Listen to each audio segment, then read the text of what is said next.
Stiepšanās pozīcija. Aiziesim uz visām 4. Vienu kāju noliekam priekšā un pēdu izvirzam cauri.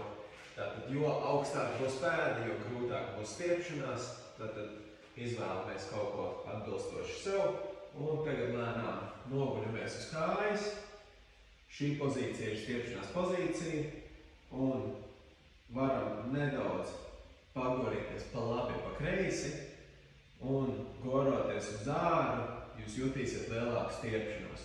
Tātad šeit jūs varat atrast komfortablu stiepšanās vietiņu un ieturēt pauzi un elpot un atslābināties.